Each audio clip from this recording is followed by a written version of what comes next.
Give the call to the member for Dunkley. Thank you, Speaker. My question is to the Minister for Industry and Science.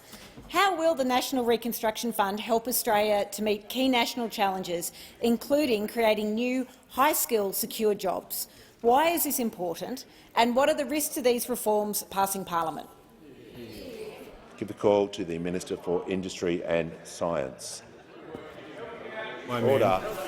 Thanks, Speaker. And I also want to thank the member for Dunkley for her question. I know she's very proud of manufacturers in her neck of the woods, manufacturers like Clark Masks in Carrum Downs, who are our only manufacturer of portable masks used in emergency services communication. So very important. Please pass on our thanks for their great work.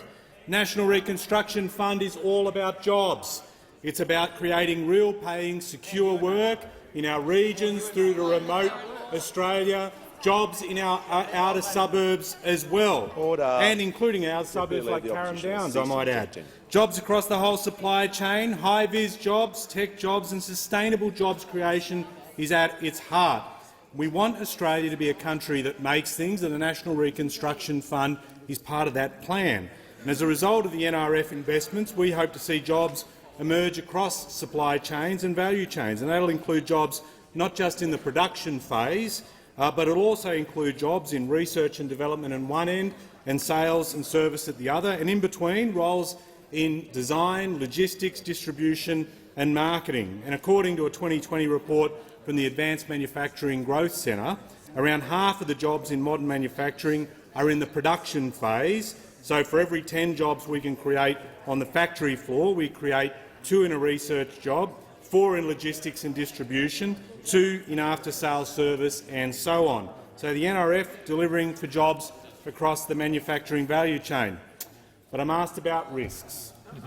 And I don't want to say it, but I've got to introduce you to the Demolition Coalition. The Wreckers, define opposition purely defined by opposition for its own sake. And the contrast couldn't be clearer, Speaker. We're about building a nation up. They're about knocking stuff down. We're about more made in Australia. They're about more made overseas. We're about more manufacturing jobs onshore. They're happy to see them go offshore. But the only time that the Liberal and National parties are happy to turn the no into a yes on manufacturing is when there's a chance to pretend in front of the media, put on the high vis, strut in front of a mic. It's all lights, camera, cosplay. There they are with the high vis, loving it.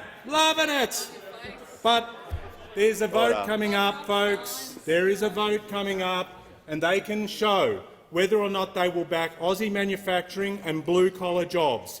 They will be asked to vote for the National Reconstruction Fund, and it will be on the record whether or not they support good blue-collar jobs in Australian manufacturing or not, or go back to their communities and explain why they're against Aussie manufacturing.